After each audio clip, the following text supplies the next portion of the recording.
Welcome to The Explainer. Today, we're stripping away all the usual market noise and taking a purely data-driven, highly clinical look at a truly resilient asset in the consumer defensive sector. We're talking about Costco Wholesale Corporation. And for this analysis, we're channeling what we call a Vanguard neural perspective. That means we're going cold, precise, and entirely focused on structural integrity. We aren't here for market sentiment, folks. We are here to dissect an operational fortress that is currently navigating a highly volatile global market. Take a look at this quote. In a market defined by volatility and eroding consumer confidence, one entity remains an absolute fortress. You see, what we are analyzing today is not just some standard big box retailer. We're looking at an absolute masterclass in both operational efficiency and consumer psychology. When you really examine the current macroeconomic landscape, where we've got a consumer price index sitting right at 3.8%, along with widespread anxiety about inflation, Costco's membership-based model actually becomes this psychological safe haven for the everyday consumer. Moving on to Section 1, Strategic Capture of Growth. 13.6%. That is the exact year-over-year sales growth Costco generated this past April, pushing their net sales to nearly $24 billion in just a single month. Now, in an economy where shoppers are incredibly sensitive to rising commodity costs, a 13.6% surge is a massive statement of market capture. It's sharp, it's precise, and honestly, it is undeniably bullish. And look at the digital side. Gains for that same period reached an impressive 18.8%. But remember, this isn't just organic growth. This is the calculated strategic capture of the value-seeking consumer. As household budgets inevitably tighten, consumers are trading down to bulk purchasing, and Costco's digital infrastructure is right there, efficiently absorbing all of that migration. Now, beneath those top-line sales figures is a very tightly wound fundamental engine. Their profit margin is exceptionally thin. We're looking at just 2.99%. Normally, you'd view that as a huge vulnerability, right? But here, it's completely offset by an elite return on equity of 29.65%. That shows extreme efficiency in how they generate profit from their capital. Plus, they're sitting on a massive cash position of $18.24 billion, which basically acts as a fortress wall.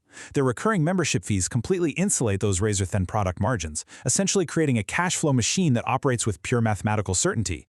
Let's pivot to Section 2, Accelerating Bullish Momentum.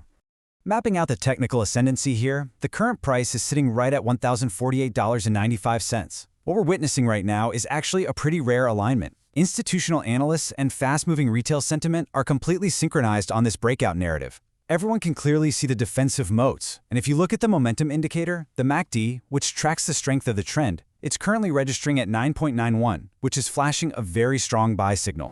So what does that actually mean? Well, this ascending MACD mathematically confirms that the strength of the current upward price move isn't just holding steady, it is actively compounding. The momentum is building significantly. In any standard technical regime, this suggests that the breakout is in full swing. Next up is Section 3, the institutional floor.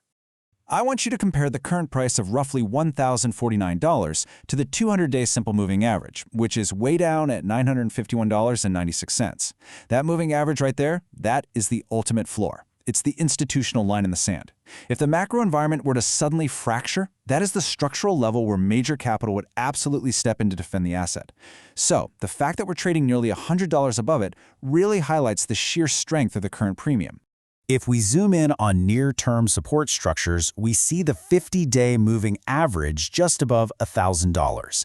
But more importantly, check out the volume-weighted moving average at $1,012.82.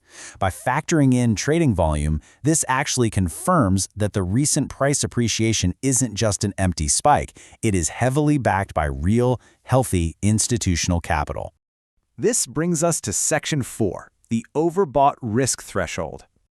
65.71. That is our relative strength index, or RSI. Now, while momentum is undeniably strong, an RSI at this level serves as a cold, clinical warning. We are aggressively approaching that 70 threshold. So in technical terms, Costco is running dangerously hot right now. We are getting very, very close to the territory of technical exhaustion. And there are other overextension warnings flashing too. The stock is currently pricing above its upper Bollinger Band at $1,041.95, indicating a statistically aggressive surge. On top of that, the valuation multiples are pushed to the extremes. The PEG ratio, which measures price against expected earnings growth, is sitting high at 5.33. And the price-to-book multiple? It's at 28.88, meaning you're paying nearly 29 times the actual book value of this company. Let me be perfectly clear here. At these multiples, this stock is priced for absolute perfection. There is literally zero margin for error. Yes, it's true that Costco benefits heavily from the defensive bulk buying consumer who's trading down, but we have to look at the other side of the coin. They have a current ratio of just 1.06, which indicates razor-thin liquidity to cover short-term liabilities. If escalating geopolitical tensions cause a sudden spike in energy and supply chain costs, Costco really has very little breathing room to manage those short-term obligations without eating into that already incredibly thin 2.99% profit margin. Which leads us to our final takeaway in Section 5, Final Transaction Proposal. Based on the data, our definitive verdict is a hold. If you currently have long positions, maintain them, but you might want to seriously consider trimming a bit of your exposure to lock in some gains at this peak. As for new capital, do not chase this momentum. It's just too hot. Your target accumulation entry should be strictly between the $1,010 and $1,015 range. That puts you right at that volume-weighted support level. In this environment, we wait for the mean reversion. We do not pay for perfection. Precision, data, intelligence. This is Vanguard Neural. You see, even the greatest companies in the world can be incredibly dangerous investments if you end up paying the wrong price. The numbers don't lie, but they absolutely demand discipline from us. So ask yourself, are you buying a solid business or are you simply chasing a chart? Something to think about. Until next time, stay focused and always trust the data.